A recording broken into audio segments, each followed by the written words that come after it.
Sujet du concours de l'agrégation externe, session 2025, mathématiques générales. On attaque la première partie du sujet, c'est-à-dire l'exercice, c'est parti. Prenez le temps de bien lire l'énoncé et de vous familiariser avec les notations, c'est important pour ne pas s'embrouiller dans la suite.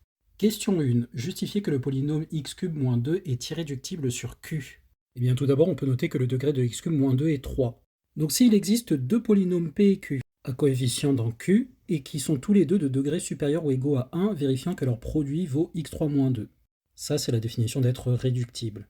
Eh bien, nécessairement, l'un des deux polynômes est de degré 1, puisque comme on a du degré 3 ici, et que le degré de ça, c'est la somme des degrés du produit, on en aura forcément un de degré 1 et un de degré 2. Et d'ailleurs, puisque x3 moins 2 est unitaire, on peut supposer que p et q sont tous les deux aussi unitaires. On suppose que c'est p qui est de degré 1, et évidemment, l'argument est similaire si jamais c'est q qui est de degré 1. Donc si le degré de p est 1, alors p de x s'écrit de cette forme-là, puisqu'il est unitaire.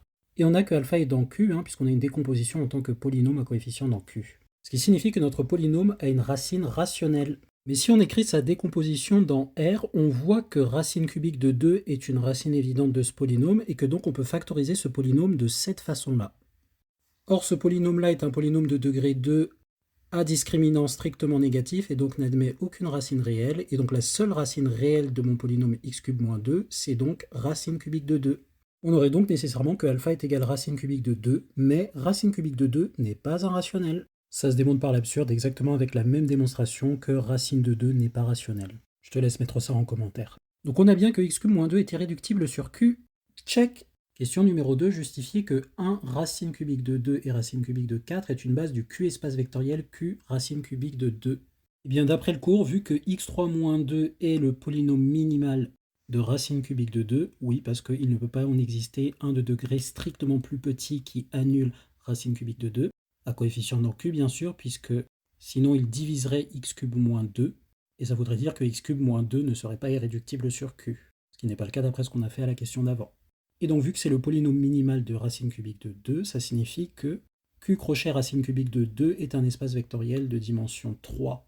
On a simplement donc à montrer que la famille qu'il nous propose est soit libre, soit génératrice, on n'est pas obligé de faire les deux. Soit donc alpha, bêta, gamma dans Q, tel que ceci est égal à 0. Donc j'ai une combinaison linéaire à coefficient dans Q des éléments de la famille.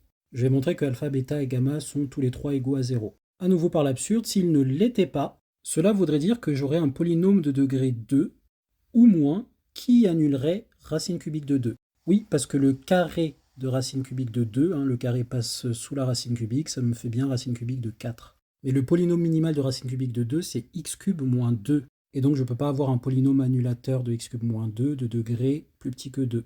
Donc nécessairement gamma est égal à 0 puisqu'on ne peut pas être de degré 2, et nécessairement bêta est égal à 0 puisqu'on ne peut pas être de degré 1, et ça implique d'après cette égalité que alpha est égal à 0.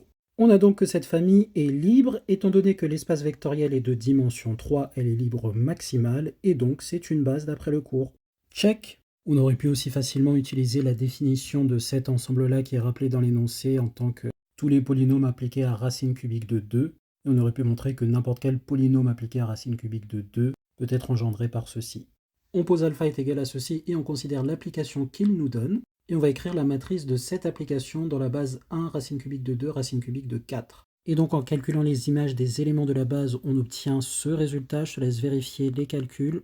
On utilise la propriété de multiplicativité de la racine cubique et j'ordonne dans l'ordre de la base. Ce qui me donne bien cette matrice, puisque j'écris ici cette image-là décomposée donc dans la base en question, ici en colonne, et pareil pour ici, c'est pour ça que je les ai ordonnées, donc j'ai bien le coefficient 2, 1, 1, ici pour cette colonne, et là pour ici j'ai bien 2, 2, 1 pour la dernière colonne. Check pour ces deux points. 4. Déterminer le polynôme caractéristique de M alpha. Et on va simplement calculer le polynôme caractéristique de cette matrice, puisque le polynôme caractéristique est invariant quelle que soit la représentation matricielle de votre endomorphisme. Et donc en appliquant la formule et en développant par rapport à la première colonne, on obtient tout ceci. Je te laisse regarder les calculs pour checker que j'ai pas écrit n'importe quoi. Voilà. Question 5, on déduire le polynôme minimal de M alpha. Pour pouvoir faire ça, on va réécrire différemment le polynôme en rajoutant 2x³ moins 2x³. Pourquoi? Parce qu'on reconnaît que là, on a quasiment le développement à partir du binôme de Newton de x plus 1 au cube. Mais on a le moins là tout devant qui nous gêne. Donc en rajoutant un plus 2x³, j'aurai 2 moins 1 ici, donc j'aurai bien un x³. Ce qui me donne donc x³ plus 3x carré plus 3x plus 1, moins le 2x³. ce qui peut se mettre donc sous cette forme-là, ce qui est aussi égal à ça, que je peux factoriser en utilisant la formule de factorisation qui provient de la somme des suites géométriques, comme ceci.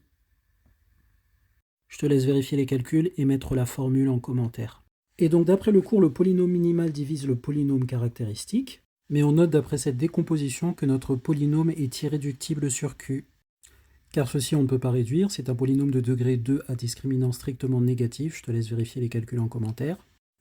Et ce nombre-là n'est pas rationnel, car racine cubique de 2 n'est pas rationnel, et si ça c'était rationnel, eh bien on aurait que moins 1 ça serait rationnel, et multiplié par moins 1, racine cubique de 2 serait rationnel. Ce qui montre que la racine de ce facteur n'est pas rationnelle, c'est l'opposé de l'inverse de ce truc, qui pour les mêmes arguments ne peut pas être rationnel. Et donc si mon polynôme était réductible, par le même raisonnement qu'avant, il aurait une racine rationnelle, et c'est pas possible puisque sa seule racine réelle, c'est ceci. Enfin ceci, l'opposé de l'inverse de ce truc-là, comme on a dit tout à l'heure. Et donc comme le polynôme caractéristique est irréductible sur Q et que le polynôme minimal le divise, nécessairement le polynôme minimal est aussi égal à ceci. Check pour ceci. Voilà, je te laisse screen pour voir toutes les notes, et n'hésite pas si tu as des questions à les poser en commentaire. Bisous!